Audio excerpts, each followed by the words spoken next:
continuamos acompañándote en esta tarde. Te contaba al inicio del programa que hoy es otro aniversario, ¿no?, de la desaparición del exgobernador Miguel Ragone, en un contexto que ya hacía preludiar lo que se iba a venir días después. Estamos hablando del inicio de esto que se ha conocido como el proceso de reorganización nacional, la última dictadura y quizás la más cruenta en la historia de nuestro país, ¿no? Está Daniel Escotorín con nosotros para poder dialogar y profundizar acerca de este tema. ¿Cómo estás, Daniel? ¿Qué tal? Buenas tardes. Gracias por acompañarnos como siempre. Bueno, me gustaría que me cuentes, ¿no?, cómo se vivían esos días aquí en nuestra provincia también, ¿no?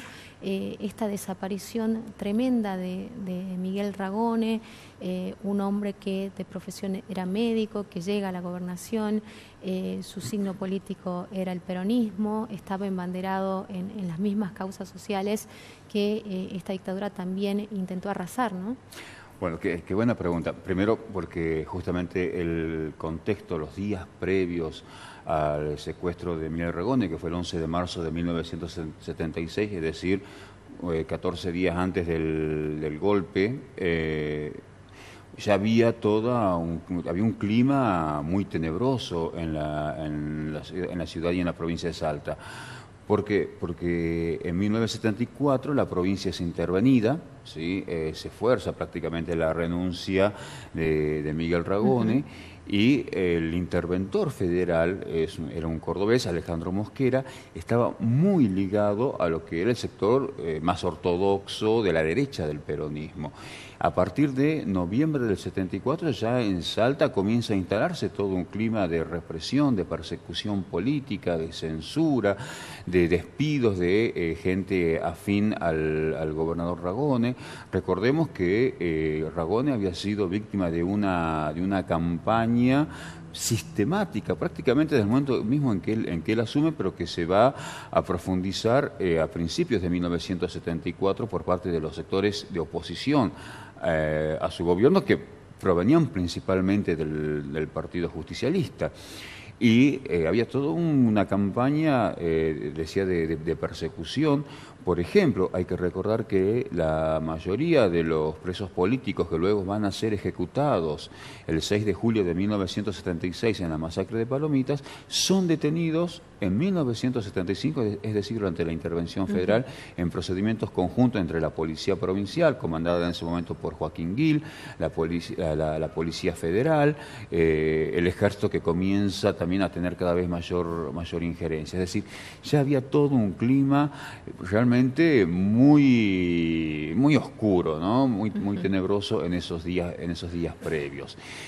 Además también porque a pesar de la intervención, Ragone, cuando renuncia, se va y pronuncia una frase casi, digamos, profética. Él dijo, si hemos servido, volveremos.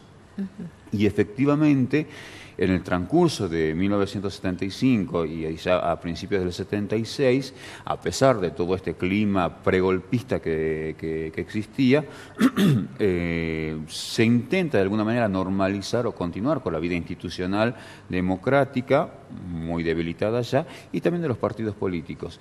Y en la semana previa al golpe de Estado iba a haber internas en el Partido Justicialista, donde Ragone se vuelve a presentar como candidato y era prácticamente la principal figura y era el número puesto ya que iba a ganar. Es decir, no fue casualidad. No se lo secuestra y por supuesto no se lo desaparece porque sí, sino porque estaban apuntando a la principal figura del peronismo, de un peronismo que además representaba las mejores tradiciones políticas de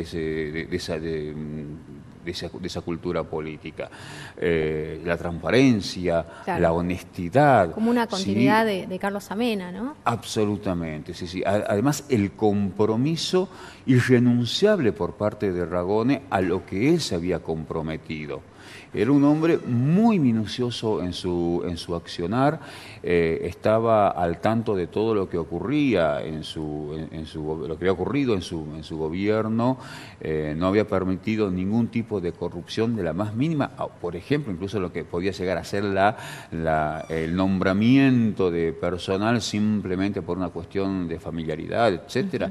No, él estaba muy atento a todo eso, tenía un sentido de la ética, del compromiso político, político, de la honestidad, que me parece que eso también le jugó en contra al momento digamos, de confrontar, de enfrentarse con sus opositores. ¿Y a quién se atribuye su desaparición? Digo, porque todavía no estaba la dictadura instalada como tal. Recordemos que esto recién pasa el 24 de marzo, como vos decías, días después, semanas después de que se da la desaparición de Miguel Ragone, pero como vos anunciabas antes, ya el clima era hostil, ya habían existido muchos sucesos que hacían prever, ¿no?, que ese gobierno de Isabel no iba a continuar, ¿no? Sí, a ver, no solamente había un clima de persecución política, ya habían ocurrido asesinatos políticos en nuestra provincia, ¿sí? Recordemos el caso del jefe de policía, de Ragone Outes. Recordemos también que en enero del 76 es desaparecido Felipe Burgos, un dirigente sindical campesino que había sido nombrado como funcionario por parte de Ragone. Y bueno, o sea, estoy dando algunos casos. A Ragone se lo había acusado de pertenecer a Montoneros. ¿Sí? Montoneros era uno de los tantos sectores que pertenecía a la tendencia revolucionaria del peronismo y que tenía cierta presencia en la provincia de Salta en su accionar político, no tanto en el militar. Junto con Montoneros también estaba el Frente Revolucionario Peronista, que estaba vinculado a la CGT clasista de Armando Jaime, que también tenía afinidad con el gobierno de Ragone, en tanto había una expectativa de transformación social, y en eso también jugó mucho, en esto yendo a lo que preguntabas, el porqué del secuestro y desaparición de Miguel Ragone.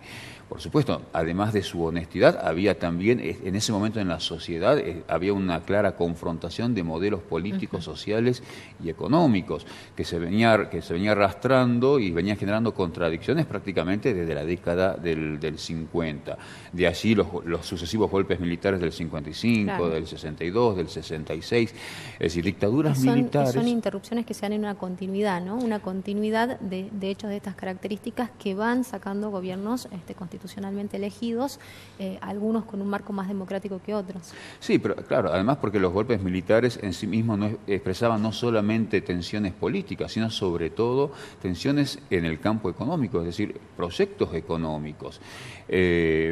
Hoy se habla mucho de neoliberalismo, digamos el neoliberalismo que en teoría comenzó con Carlos Menem, pero en realidad ya el golpe del 66 de Juan Carlos Onganía, la Revolución Argentina, comienza a esbozar los primeros pasos en este sentido, ¿no? Una mayor presencia del capital financiero, del capital extranjero, por supuesto siempre el poder de los sectores agroexportadores, en detrimento y en confrontación con un proyecto industrialista, y a la par de eso el protagonismo que van tomando los sectores populares, el movimiento obrero, una juventud radicalizada que llega hacia 1973 y 1976 con mucha fuerza y además proponiendo, te decía, cambios sociales estructurales, en un contexto también mundial, ¿no? Muy convulsionado. Recordemos, en general, digamos, estaba en Chile el gobierno de Salvador Allende, todos los conflictos sociales que se daban en Estados Unidos. No pasa como un hecho aislado, digamos. No, por supuesto. Había todo un contexto que impulsaba a ese tipo digamos, de proyectos, de movilización, de organización, de participación. Y Ragone, que por supuesto no pertenecía, digamos, a la juventud, pero sí se había hecho carne en él ese compromiso, esa necesidad desde su propia identidad peronista. El peronismo estaba claramente dividido en dos espacios. Uno, el más ortodoxo, el más conservador, ¿cierto? La derecha, que en Salta lo iba a encarnar, entre otras figuras, por ejemplo, el que era en ese momento el director del diario El Tribuno, Roberto Romero, que se va a convertir en el principal enemigo político, quizás un poco desde las sombras, porque no va a tener un protagonismo directo. Pero alrededor de él se va a nuclear buena parte de la oposición interna dentro del movimiento peronista contra Ragone. Pero por fuera del peronismo, porque por allí algunas miradas históricas. Y que es el primer gobernador de vuelta a la democracia, ¿no? Roberto Romero, claro, por supuesto. Es muy interesante eso porque como que aparece como una especie de refundación histórica del peronismo, donde él queda casi como, digamos, la principal figura. Claro, como el referente. Sí, sí, sí. Hacia atrás, Ragone, vos lo nombraste muy bien a Carlos Amena, no aparecen en ese momento, en buena parte de la década del 80. Sobre todo Carlos Amena. Carlos Amena pasa prácticamente para las nuevas generaciones inadvertido, ¿no? Cuando hace un gobernador que no ha tenido hechos de corrupción, ha sido un hombre humilde que ha vivido de la misma manera, como las mismas virtudes que vos mencionabas de Ragone, pero con otra figura. ¿Por qué crees que no se lo revaloriza como figura dentro del peronismo, no?